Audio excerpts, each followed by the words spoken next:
Yes. Saya akan ceritakan kepada pemirsa bahwa di sini adalah makam kuno yang dimakamkan di sini adalah Simbah Dimang. Kita nggak tahu kapan beliaunya itu wafat. Yang jelas pada masa-masa kerajaan Mataram ya. Pada pemerintahan kerajaan Mataram ini Simbah yang ada di sini. Ini reruntuhannya masih ada ini karena tertimpa pohon yang sudah ratusan tahun.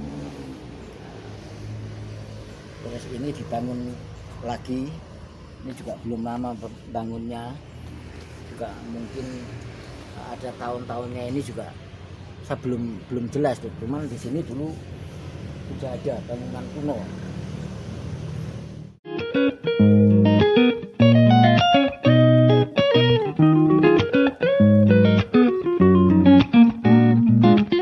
Assalamualaikum warahmatullahi wabarakatuh. Ketemu lagi di channel kita, Rian Happy Channel. Untuk kali ini kita akan mengunjungi sebuah makam yang disebut makam Siti Hinggil, yaitu makam yang dimana sangat-sangat disakralkan masyarakat desa Kacangan. Karena perantau manapun kalau sudah meninggal pasti dipulangkan dan dimakamkan di Siti Hinggil ini. Seperti apa? Mari kita lihat dan kita konfirmasikan kepada tokoh spiritual kita. Bagaimana? Mari kita lihat. Let's go. Oke, kali ini kita akan ngobrol-ngobrol seputar sejarah yang ada di wilayah Kacangan, Andong, Boyolali. Dan ini saat ini kita berada di makam mana, Mbah? Makam Siti Hinggil. Siti Hinggil, Kacangan ya. Bagaimana riwayatnya, sejarahnya, dan dari segi kearifan lokal sendiri kan harus kita gali. Karena sejarah itu tak lepas dari cerita-cerita masa lalu. Karena budaya itu secara estetika dan substansi harus bersinambungan. Mungkin Eyang mau cerita apa, mau disampaikan ke masyarakat tentang budaya-budaya lokal di sini, termasuk makam-makam leluhur kita. Bisa diceritakan riwayatnya, Mbah? Monggo. Ya. Selamat sore pemirsa semua. Saya akan menceritakan pemakaman ini. Ini disebut bangsal. Terus kemudian bangsal itu ke tempat ya, tempat pertemuan. Bangsal itu tempat pertemuan. Itu dari zaman dulu pemakaman ini disebut bangsal gitu. Bangsal. Karena masih ada alurnya dengan spiritual kerajaan. Diteruskan dengan sekarang yang dinamakan Siti Hinggil. Siti Hinggil, pemakaman Siti Hinggil, Kacangan Andong, Kabupaten Boyolali. Siti Hinggil sendiri bermakna adalah tempat yang tinggi. Tempat yang tinggi dalam arti ya tempatnya ini di Kacangan sendiri agak tinggi. Kemudian dalam hal spiritual, tempat ini adalah tempat yang paling makmur. Karena dari berbagai desa itu selalu mendoakan, dari arwah yang sudah dimakamkan di sini mengirim doa baik dari luar kota maupun dari dalam desa sendiri, yang mana setiap ada acara pasti mendoakan. Nah, itu untuk istilahnya ya, kirim doa itu ke muslimin muslimat yang ada di Siti Hinggil, makam Siti Hinggil sini.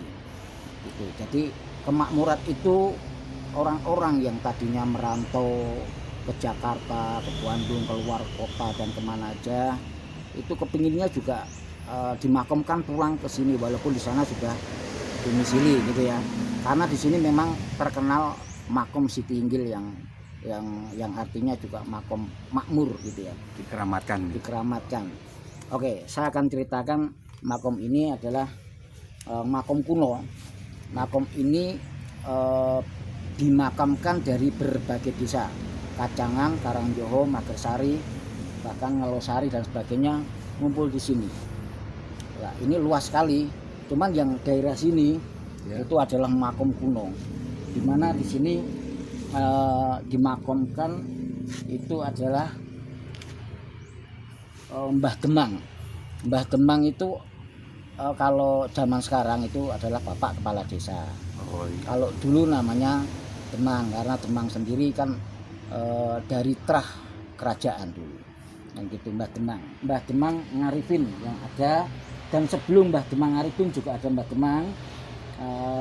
Ya sekarang sudah runtuh karena ada pepohonan yang sudah ratusan tahun ini.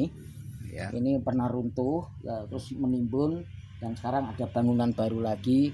Di situ ada tulisan Mbah Demang Arifin dan Raden Sumirah. Ngopi dulu Mbak, kita santai dulu. Oke, itulah pemirsa, teman-teman semuanya. Eyang Abioso sudah banyak cerita panjang lebar bahwa makam ini Siti Hinggil namanya, berarti tanah yang tinggi. Siapapun orang yang merantau kalau meninggal pasti dipulangkan di tanah ini, gitu ya. Ya, Terus gini Mbak, saya mau tanya, sebelah barat itu ada masjid, itu berdiri tahun berapa Mbak? Duluan makamnya atau masjidnya? Ya bisa bercerita. Monggo. duluan makomnya. Di situ dulu bukan masjid ya, hanya beranda tempat naro bandoso ya. Bandoso, Nah, tempat meninggal bandoso, ya. orang meninggal di situ. Terus kemudian ada tokoh yang luar biasa yang sampai sekarang masih dikenang beliaunya yang dimakamkan di sebelah situ, Oh iya. yaitu Bapak Al Muharram Kiai Haji Bapak Muhammad Idris. Itu adalah tokoh agama, juga guru besar, tokoh torekoh yang luar biasa sudah makomnya gitu, karena beliau juga ada sejarahnya yang nyata ya, bahwa beliau itu mengisi pengajian aja itu bisa menjadi 7. Jadi di desa Kacangan ada waktu itu, ada di desa Kunti ada, Jurang Sambi ada, di mana ada 7 tempat pengajian dalam waktu semalam sama beliaunya ada. Itu dari sosok Bapak Al Muharram Kiai Haji Muhammad Idris yang sekarang sudah dimakamkan di sebelah. Berarti beliau itu sakti ya zaman dulu ya. Tapi bukan begitu, Ya. bukan begitu juga. Oke. Selain itu sosok yang dimakamkan di sini itu Mbah Demang ini juga punya kelebihan. Dari cerita mbah saya, Ya. Mbah Demang itu luar biasa. Beliau itu kalau ada pencuri masuk ke desa hanya ditepuk tangan, pencuri lumpuh Langsung. lumpuh. Wah, hebat ya. Karena kearifan lokal dan berbudi pekerti yang baik, bukan hanya ditepuk, yang orang maling atau orang jahat itu juga nggak bisa keluar dari lingkungan tempat. Oh, gitu. Tapi paginya disantuni, dihormati dan dilepas lagi, nggak dikenakan apapun. Seperti itu. Sepertinya ini ya, makamnya Mbah Idris itu banyak yang ziarah di sana gitu. Terus Ya, banyak sering yang nginep-nginep juga gitu. itu dari Oh, gitu. berbagai Di penjuru. berbagai penjuru daerah gitu. Ya, Berarti di sini tuh memang sudah nuansanya kental sekali guys dengan kita teruskan selanjutnya. Dari makom Mbah Demang yang tadinya itu ada pohonnya besar, pohon jaranan itu namanya. ya.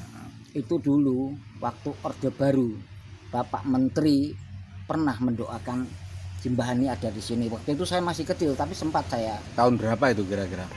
tahun ya 91 ya. 91. Iya. 91 kalau nggak salah. 91. Ya, 91 kalau nggak salah ya. Masih Terus Orde Baru. penyanyi terkenal campur sari, Ibu Waljina juga Ibu pernah Waljina, mendoakan langgam. ya, mendoakan di sini. Berarti memang Dalam arti bukan ngalap berkah ya, mendoakan. mendoakan. Beliau ini memang luar biasa. Begitu cerita singkat dari Simbah Demang Ngarifin, Oh, okay. Simbah Demang Gayus yang ada di pemakaman Siti Hinggil, Desa Kacangan, Kecamatan Andong, Kabupaten Boyolali, Provinsi Jawa Tengah. Provinsi Jawa Tengah tentunya. Dan tentunya masih Indonesia. Masih Indonesia. Oh, iya. Terus ini Mbah, untuk nguri-nguri kearifan lokal sini, mungkin kan sudah banyak kemajuan zaman, dari pemaham dari segala unsur kultural maupun berbagai ragam budaya itu, sedekah desa itu masih diadakan enggak sini? Ya, untuk sedekah desa karena beralihnya kemajuan, Iya. juga peradaban, bergantinya masuknya tokoh-tokoh ulama, tokoh-tokoh agama yang sangat luar biasa. Sampai sekarang untuk desa Kacangan sendiri ya, Ya. itu dekan desa sudah ditiadakan. Hmm. Tapi digantikan dengan acara-acara ritual yang setiap tahun ada, misalnya sebelasan yang dulu dipelopori oleh Simbah Haji Kiai Muhammad Idris. Oke. Sampai sekarang pun masih ada. Masih ada gitu. Gitu. Terus harapan jenengan terhadap kearifan lokal ini seperti apa? Karena kan masyarakat itu beraneka ragam. Nah, intinya tetap masyarakat itu bersatu, saling menghargai, walaupun tuh ada perbedaan, gitu loh. Istilahnya seperti itu bagaimana?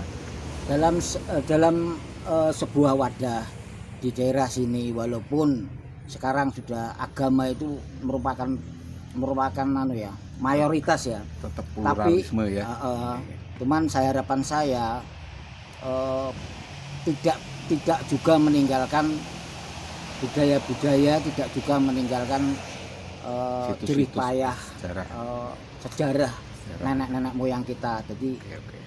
walaupun kita beragama yang kuat, tapi tetap dikombinasi dengan budaya-budaya yang cantik.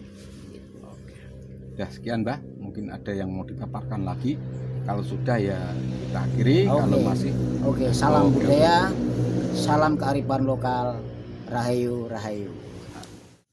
Selamat sore semuanya, begitulah bincang-bincang dengan Eyang Abioso atau yang disebut tokoh spiritual Desa Kacangan, telah memberikan maparan bagaimana keragaman budaya ini, bahwa perlu diingat karena budaya itu bisa menyatukan bangsa kita. Karena apa? Tanpa budaya negara kita akan hancur. Dulu sewaktu Gajah Mada menyatukan Nusantara itu beraneka ragam suku, budaya maupun kearifan lokal yang ada di bumi Nusantara ini. Terima kasih, bisa ketemu lagi di channel selanjutnya dari kami Rian Happy. Kalau bisa di subscribe maupun di like atau di komen agar channel ini tetap berkembang dan tetap menjaga Indonesia kokoh dan bersatu. Kami siap menjaga NKRI. Akhir kata, Assalamualaikum warahmatullahi wabarakatuh.